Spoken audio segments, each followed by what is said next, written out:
Bonjour à toutes et à tous et bienvenue sur NTD L'Actu, votre point sur l'info de ce mardi 28 novembre. Avant de commencer, merci de cliquer pour vous abonner et de liker la vidéo. Aujourd'hui s'ouvre le procès de Monique Olivier, l'ex-épouse du tueur en série Michel Fourniret, devant la cour d'assises des Hauts-de-Seine. Elle est accusée de complicité dans l'enlèvement, le viol et le meurtre de plusieurs jeunes femmes et adolescentes. Elle avait déjà été condamnée à la réclusion criminelle à perpétuité pour complicité de 4 meurtres et d'un viol en réunion commis par Michel Fourniret. Et 31 personnes soupçonnées d'avoir administré et utilisé des contenus pédopornographiques ont été interpellées en France et en Europe, a annoncé la gendarmerie hier. Au total, plus de 200 000 fichiers ont été découverts, 40 groupes pédocriminels ont été inspectés et 49 matériels numériques ont été saisis. Et 6 militants d'extrême droite ont été condamnés à des peines de prison ferme après des heurts à Romans-sur-Isère. Cette justice expéditive et sévère a scandalisé la toile. Des internautes et des personnalités se plaignant d'une justice à 2 vitesses. En effet, des délinquants récidivistes ont la plupart du temps des peines moins lourdes pour des faits parfois plus graves. Et à partir du 1er janvier, il sera possible d'acheter des cartouches dans les bureaux de tabac. Oui, cela vous paraît sans doute évident, sauf qu'on ne parle pas de cartouches de cigarettes, mais bien de cartouches pour les fusils de chasse. Des munitions de catégorie C et D seront en effet bientôt disponibles sous présentation d'un permis de chasse dans les bureaux de tabac. Et je laisse maintenant la parole à Anthony. Anthony, on vous écoute. Merci Rémi. Bonjour à tous. Le débat vient de s'ouvrir autour d'un sujet brûlant, à savoir le traité sur les pandémies proposé par l'Organisation mondiale de la santé. Comme son nom l'indique, il s'agit d'un projet qui pourrait bouleverser la manière dont nous gérons les crises sanitaires mondiales. Et l'OMS, déjà une figure majeure dans ce domaine, pourrait bien devenir l'autorité centrale pour ces situations. Ce traité irait bien au-delà de la simple gestion de la santé, substituant potentiellement la souveraineté nationale par celle de l'organisation. Des négociations cruciales sont prévues début décembre et leur issue devrait définir l'avenir de ce traité pour 2024. C'est un moment charnière où les enjeux de pouvoir et de gestion de crise se croisent. Alors on s'interroge, ce traité va-t-il redéfinir l'équilibre entre autonomie nationale et coopération internationale ? Pour se faire une idée sur la question, découvrons ensemble les détails de ce traité. Le traité sur les pandémies de l'OMS soulève des questions cruciales sur l'équilibre entre la gouvernance sanitaire mondiale et la souveraineté nationale. Le traité, qui vise à instaurer des normes uniformes pour la gestion des crises sanitaires mondiales, propose notamment une gestion centralisée de la politique de santé. Le directeur général de l'OMS obtiendrait le pouvoir de déclarer une pandémie. Une décision aux implications vastes pour les économies et les libertés civiles. Des dispositions ambiguës pour combattre les fausses informations pourraient également impacter la liberté d'expression. Le rapport indique que la pleine considération pour la dignité, les droits de l'homme et les libertés fondamentales a été supprimée du projet, suscitant des inquiétudes sur les implications du traité pour les droits individuels. Parallèlement, le Parlement européen a récemment approuvé un rapport suggérant une révision des traités européens. Marine Le Pen du Rassemblement national a critiqué ce rapport, affirmant qu'il menace la souveraineté des États membres en augmentant les compétences de l'Union européenne. Ce rapport propose notamment de substituer le terme « président de la Commission européenne » par « président de l'Union européenne » et de changer le processus de nomination des commissaires européens. L'idée étant de passer d'une nomination par les États membres à une désignation par le président de la Commission. Ces modifications visent à étendre les domaines d'action de l'UE, notamment en matière de santé publique, d'énergie, de politique extérieure et d'autres secteurs clés. Alors, quelles pourraient être les conséquences de ces évolutions ? D'une part, l'adoption du traité sur les pandémies pourrait signifier une centralisation accrue du pouvoir en matière de santé au niveau mondial. Et la souveraineté nationale pourrait bien sûr en prendre un coup. D'autre part, la révision des traités européens soulève des questions similaires au sein de l'Union européenne, avec des propositions visant à élargir les compétences de l'Union. Ces évolutions reflètent une tendance vers une intégration et une coordination accrue à l'échelle internationale. Mais elles ne sont pas sans controverse. Les souverainistes et certains partis politiques expriment des inquiétudes quant à l'érosion potentielle de la souveraineté nationale. Tandis que eux, les partisans, voient dans ces changements une opportunité pour une Europe plus réactive et coordonnée, en particulier après la pandémie de Covid-19.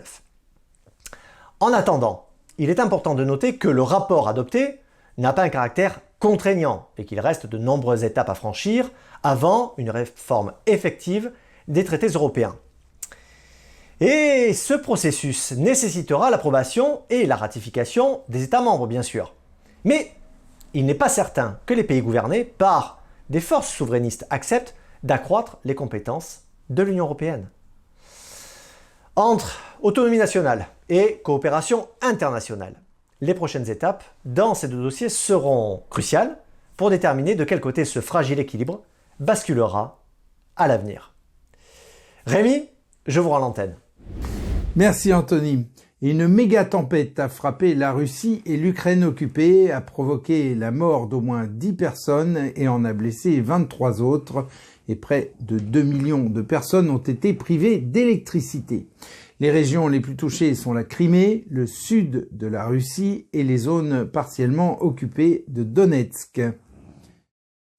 Et hier, Elon Musk était en Israël en compagnie du Premier ministre Benjamin Netanyahou. Musk s'est rendu au kibboutz Kfar Aza où a eu lieu l'un des plus terribles massacres perpétrés par le Hamas le 7 octobre. Il a déclaré « Il faut mettre un terme à la propagande qui forme les gens à devenir des meurtriers », mettant ainsi en avant la nécessité de changer l'éducation des enfants à Gaza pour briser le cercle de la haine. Et la trêve entre Israël et le Hamas est prolongée de 2 jours avec de nouvelles libérations d'otages attendues. 11 otages israéliens retenus dans la bande de Gaza ont été libérés cette nuit contre 33 prisonniers palestiniens. Et on passe maintenant aux actualités sur la Chine avec Vladia. Vladia, c'est à vous, on vous écoute. Merci Rémi, bonjour à tous. Un réseau de volontaires chinois qui servent Dieu à Pékin en Occident. Selon un rapport de l'Organisation de défense des droits de l'homme Safeguard Defenders, ce réseau opère sur les 5 continents.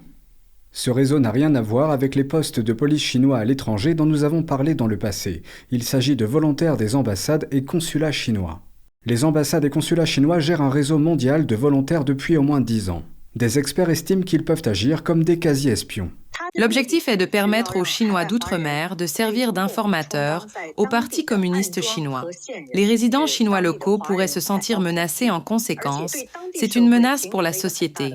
Et il semble que la plupart des pays d'accueil ne soient pas au courant de l'existence de ces réseaux sur leur territoire. Le rapport de Safeguard Defenders note qu'en apparence, ces volontaires s'occupent de tâches administratives, comme l'envoi d'avis aux citoyens chinois qui vivent à l'étranger. Mais on craint qu'ils n'aident Pékin à contrôler les communautés chinoises vivant à l'étranger. Un autre rapport publié par la Commission du renseignement et de la sécurité de la Chambre des communes du Royaume-Uni fait également la lumière sur cette question. Ce rapport indique que Pékin s'intéresse aussi de près aux opinions politiques de la diaspora chinoise à l'étranger, les encourageant voire les contraignant à s'aligner sur les intérêts du régime chinois. Une responsable chinoise chargée de l'Italie a déclaré qu'elle espérait que tous les volontaires consulaires garderaient la mère patrie à l'esprit et mettraient en place un système de sécurité pour les Chinois de l'étranger. Où sont donc basés ces réseaux ? Le rapport indique qu'ils sont présents dans des dizaines de pays sur les 5 continents, de la France au Royaume-Uni, en passant par l'Italie, les États-Unis, le Japon et le Chili. Ces réseaux sont liés au Bureau des affaires chinoises d'outre-mer. L'année dernière, le Canada a qualifié ce bureau d'opération d'espionnage. Deuxième sujet brûlant du jour. Malgré la pneumonie inexpliquée qui se propage en Chine, le régime communiste cherche à stimuler les entrées d'étrangers dans le pays. Et regardez les images qui nous viennent de Chine continentale, les mêmes moyens employés que pendant le Covid. Des scènes qui ressemblent aux bandes dessinées d'Enki Bilal. Ça vous annonce la couleur. Et à partir de décembre et pendant 1 an, les ressortissants de 6 pays pourront entrer en Chine sans visa, à condition qu'ils soient dans le pays pour affaires ou pour rendre visite à des proches et que leur séjour ne dépasse pas 15 jours. Ces 6 pays sont la France, l'Allemagne, l'Italie, les Pays-Bas, l'Espagne et la Malaisie. La Chine a pris des mesures pour relancer son secteur touristique après 3 années de règles strictes liées au Covid-19. Un aller-retour qui ne dépasse pas 15 jours pose question, car c'est précisément comme ça que la pandémie de Covid-19 s'est installée partout dans le monde il y a bientôt 4 ans. Merci Rémi, très belle journée à tous. Merci Vladia, et on conclut cette émission avec un chef-d'œuvre du patrimoine français, le château de Villandry, situé dans le département d'Indre-et-Loire. C'est un magnifique domaine. Ce château, construit pendant la Renaissance, se distingue par son architecture légère et élégante, ainsi que par ses jardins impressionnants.